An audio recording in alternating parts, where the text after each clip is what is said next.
আসসালামু আলাইকুম প্রিয় শিক্ষার্থীরা, পদার্থবিজ্ঞান পরীক্ষাটা শেষ। অনেকের ভালো হয়েছে, অনেকের খারাপ হয়েছে। যাদের পরীক্ষাটা খারাপ হয়েছে তাদের জন্য আমার গুরুত্বপূর্ণ একটা নির্দেশনা। আচ্ছা, পরীক্ষা দিয়ে আসার পর তুমি যদি এখন সারাদিন পদার্থবিজ্ঞান প্রথম পত্র পরীক্ষা খারাপ হওয়ার জন্য বাসায় বসে কাঁদো, সেক্ষেত্রে একটা প্রশ্নের অ্যান্সারও কি উলটপালট হয়ে যাবে? বা যেটা তুমি লিখে দিয়ে আসো না সেটা কি অটোমেটিক্যালি খাতে লেখা হয়ে যেতে পারে? একদম না। কিন্তু তোমার এখানে কিছু করণীয় আছে। তোমার যদি প্রথম পত্র পরীক্ষা খারাপও হয়, তারপরেও তো ভালো রেজাল্ট করার জন্য তোমার এখনো হাতে সুযোগ আছে। সুযোগটি প্রথম পত্র দ্বিতীয় পত্র দুইটা পার্ট মিলে আমাদের গ্রেডিং সিস্টেমটা করা হবে। সেক্ষেত্রে প্রথম পত্রে যদি পরীক্ষা খারাপও হয়ে থাকে, তুমি যদি দ্বিতীয় পত্রটা ভালোভাবে দিতে পারো, প্রথম পত্রে যতটুকু খারাপ হয়েছে ওই অতটুকু যদি দ্বিতীয় পত্রে পুষিয়ে নিতে পারো, তাহলে দুইটা পত্র মিলে ভালো একটা রেজাল্ট আসবে। অর্থাৎ তোমার হাতে এখনো সুযোগ আছে। দ্বিতীয় পত্রে তোমাকে মাস্ট বি ভালো করতে হবে। পদার্থবিজ্ঞান প্রথম পত্রে আমাদের টোটাল 7টা চ্যাপ্টার আছে। 7টা চ্যাপ্টার থেকে প্রশ্ন আসবে কয়টা জানো? 8টা। 7টা থেকে 8টা প্রশ্ন আসবে। তার মানে কি, অনেকগুলো চ্যাপ্টার থেকে একটা প্রশ্ন আসবে, অনেকগুলো থেকে দুইটা প্রশ্ন আসবে, আবার অনেকগুলো থেকে প্রশ্ন নাও আসতে পারে। সেই ক্ষেত্রে আমরা অধ্যায় ভিত্তিক সাজেশনটা প্রথমে দেখে নিব যে কোন চ্যাপ্টার থেকে একটা প্রশ্ন হবে, কোন চ্যাপ্টার থেকে দুইটা হবে, বা কোন চ্যাপ্টার থেকে হবে না। এই সাজেশনটা যখনই আমরা বের করে আনতে পারবো, তখনই সংক্ষিপ্ত সিলেবাসে যে অল্প কিছু চ্যাপ্টার দেওয়া হয়েছে এই চ্যাপ্টারগুলো থেকে আমরা আরো শর্ট করে দিতে পারবো। পদার্থবিজ্ঞানে আমাদের সিকিউতে থাকবে 50, 8টা সৃজনশীল থাকবে, লিখতে হবে কয়টা? 5টা। তারপরে এমসিকিউতে থাকবে 25, প্র্যাকটিক্যালে 25। প্র্যাকটিক্যালি কিভাবে 25 এ 25 তুলতে পারবে সেই নিয়ে আমাদের ভিডিও আসবে। আমরা প্রথমত এই 75 মার্কের সাজেশনটা দিয়ে দিব এবং প্রথমেই আমরা দেখে নিব যে কোন কোন অধ্যায় থেকে প্রশ্ন হবে, কোনগুলো থেকে হবে না, বা কোন অধ্যায় থেকে একটা বা দুইটা প্রশ্ন আসবে। 1 নম্বর অধ্যায় তাপগতিবিদ্যা, গুরুত্বপূর্ণ একটা অধ্যায়। এই অধ্যায় থেকে একটা প্রশ্ন মিনিমাম তুমি পাবে, আবার দুইটা প্রশ্ন আসতে পারে। স্থিরতড়িৎ, এখান থেকে কনফার্ম একটা প্রশ্ন পাবে। এই অধ্যায় থেকে প্রশ্ন হবে, এই অধ্যায় থেকে প্রশ্ন হবে। তবে তাপগতিবিদ্যা থেকে দুইটা প্রশ্ন অনেক সময় পড়ে যায়, ঠিক আছে? তবে কনফার্ম তোমরা একটা পাচ্ছ, দুইটা যদি না আসে একটা পাচ্ছ। 3 নাম্বার চলতড়িৎ, এখান থেকে একটা প্রশ্ন কনফার্ম আসবে, আবার দুইটাও আসতে পারে। 7 নাম্বারে ভৌত আলোক বিজ্ঞান, এখান থেকে একটা প্রশ্ন তোমরা পাবে। 8 নম্বরে আধুনিক পদার্থবিজ্ঞানের সূচনা, এই অধ্যায়টা হচ্ছে আংশিক। সেক্ষেত্রে তোমরা সংক্ষিপ্ত সিলেবাসে দেখে নিবে যে কোন কোন পয়েন্টগুলো দেওয়া আছে পড়ার জন্য, যেহেতু আংশিক, ঠিক আছে? অধ্যায় থেকে আবার একটা প্রশ্ন হবে। 9 নম্বর পরমাণু মডেল এবং নিউক্লিয়ার পদার্থবিজ্ঞান, এখান থেকেও একটা প্রশ্ন পাবে। 10 নম্বর সেমিকন্ডাক্টর ও ইলেকট্রনিক্স, এখান থেকে অনেক সময় দেখা যায় প্রশ্ন আসে না, আবার 2-1 বছরে দিয়ে দেয়। সেক্ষেত্রে এখান থেকে প্রশ্ন নাও আসতে পারে, বা আসলে একটা আসবে, ঠিক আছে? কোন অধ্যায় থেকে কেমন কি হয় প্রতি বছর সেই ধারণাটা তো প্রথমত তোমাদেরকে দিয়ে দিলাম। এখানে প্রশ্নটা তারা যেভাবে সাজাবে, আমি আগে বলে দিই প্রশ্নটা যেভাবে সাজাবে। 1 নম্বর অধ্যায় থেকে যদি 2 সেট প্রশ্ন হয়, 3 নম্বর অধ্যায় থেকে যদি 2 সেট প্রশ্ন হয়, তাহলে 10 নম্বর অধ্যায় থেকে কোনো প্রশ্ন হবে না, ঠিক আছে? যদি 1 নম্বর এবং 3 নম্বর অধ্যায়ের যে কোনো একটা অধ্যায় থেকে এক সেট প্রশ্ন হয়, তাহলে 10 নম্বর অধ্যায় থেকেও এক সেট প্রশ্ন আসবে। অর্থাৎ 1 নম্বর এবং 3 নম্বর অধ্যায় যে কোনো একটা অধ্যায় থেকে এক সেট প্রশ্ন হলে আর একটা অধ্যায় থেকে 2 সেট প্রশ্ন হবে, এবং আরেক সেট প্রশ্ন আমাদের থাকে সে 10 নম্বর অধ্যায় থেকে আসবে। সংক্ষিপ্ত সিলেবাসটাকে আরো শর্ট করে দিই। 1 নম্বর অধ্যায়, 2 নম্বর অধ্যায় এবং 3 নম্বর অধ্যায়, এই তিনটা অধ্যায় যদি পড়ো, তুমি ধরে রাখো মিনিমাম 4 সেট প্রশ্ন কমন পাচ্ছ। মিনিমাম 4 সেট, 5 সেটও কমন পেতে পারো। যদি 10 নম্বর অধ্যায় থেকে কোশ্চেন না করে, তাহলে এই অধ্যায়গুলো থেকে দুইটা দুইটা করে প্রশ্ন হবে, ঠিক আছে? 1, 2, 3 এই তিনটা অধ্যায় পড়লে 4 সেট প্রশ্ন কমন পাওয়া যাবে। আমাদের পরীক্ষায় লাগবে কয় সেট? 5 সেট প্রশ্ন। 3টা অধ্যায় পড়ে আমি 4 সেট কমন পেলাম। এখন আমার হাতে আরো 4টা অধ্যায় আছে। 10 নম্বর অধ্যায় থেকে প্রশ্ন আসতেও পারে, নাও পারে। যদি 10 নম্বর অধ্যায় থেকে প্রশ্ন না আসে, তাহলে এই 3টা অধ্যায় থেকে 5 সেট প্রশ্ন কমন পাবে, 5 সেট।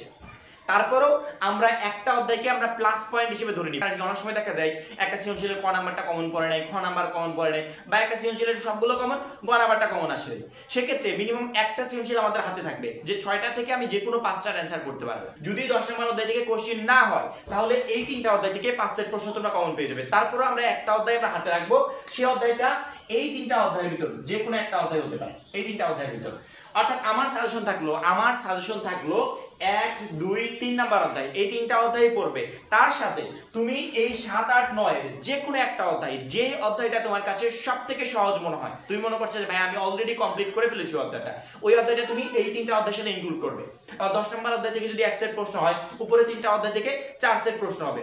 এই জন্য আমরা উপরে 3টা অধ্যায় থেকে 4 সেট প্রশ্ন ধরে নিচ্ছি এবং তার সাথে আরেকটা অধ্যায় ইনক্লুড করছি। 1, 2, 3 পড়বে, 7, 8, 9 এর ভিতর যে কোনো একটা অধ্যায়, 7, 8, 9 এর ভিতর যে কোনো একটা অধ্যায় পড়বে। এখন তুমি আমাকে বলতে পারো যে ভাইয়া যদি 10 নম্বর অধ্যায় থেকে কোশ্চেন না আসে, তাহলে তো 3টা অধ্যায় থেকে 5 সেট প্রশ্ন হবে। সেক্ষেত্রে আমি 10 নম্বর অধ্যায়টাকে ইনক্লুড করতে চাই। অবশ্যই করতে পারো, কোনো প্রবলেম নেই। তুমি 1 2 3 10 পড়লে কোনো সমস্যা নেই, 5 সেট প্রশ্ন কমন থাকবে। তবে আমি যেটা তোমাদেরকে বোঝাতে যাচ্ছি সেটা হচ্ছে, যদি 10 নাম্বার অধ্যায় থেকে প্রশ্ন না আসে তাহলে এই 3টা অধ্যায় থেকে 5 সেট প্রশ্ন তো হচ্ছেই, আর একটা অধ্যায় ইনক্লুড করলে তুমি 6 সেট প্রশ্ন কমন পাচ্ছ। 6 সেটের ভিতর তোমার সব থেকে ভালো লাগে যেগুলো সহজ মনে হয় সেই 5 সেটের অ্যান্সার করতে পারছো। তোমার ক্ষেত্রে ব্যাপারটা সহজ হবে না? বাই চান্স একটা প্রশ্নের ক খ কমন পড়ে নেই, এই জন্য আমরা রিস্ক নিব না, আমরা 4টা অধ্যায় হাতে রাখবো, 4টা অধ্যায় থেকে মিনিমাম 5 সেট প্রশ্ন কমন আসবে এবং ভাগ্য ভালো থাকলে 6 সেটও কমন পেতে পারো। এই হচ্ছে টোটাল আমাদের সৃজনশীলের সাজেশন। এবং সৃজনশীলের জন্য আরেকটা গুরুত্বপূর্ণ কথা বলবো, সেটা হচ্ছে সাধারণত প্রতি বছর পরীক্ষা শেষ হলে যে বিষয়গুলো দেখা যায় আমাদের গাইড বা টেস্ট পেপারে একটু খেয়াল করে দেখবে, বিগত কয়েকটা বছরের সিকিউ এমসিকিউ কোশ্চেন দেওয়া থাকে। ওই কোশ্চেনগুলো সেম টু সেম অনেক সময় দেখা যায় যে অল্প কিছু পরিবর্তন করে সেম টু সেম পরীক্ষায় চলে আসছে। বা তুমি যদি ওইগুলো কমপ্লিট করো, বিগত কয়েকটা বছরের বোর্ড যদি কমপ্লিট করো, আমার মনে হয় যে এর বাইরে অতিরিক্ত কিছু পড়ার দরকার নেই। গাণিতিক কোনো কিছু পরিবর্তন করে দিল, কিন্তু তোমার প্রশ্নের যে কাঠামোটা একই রকম থাকবে।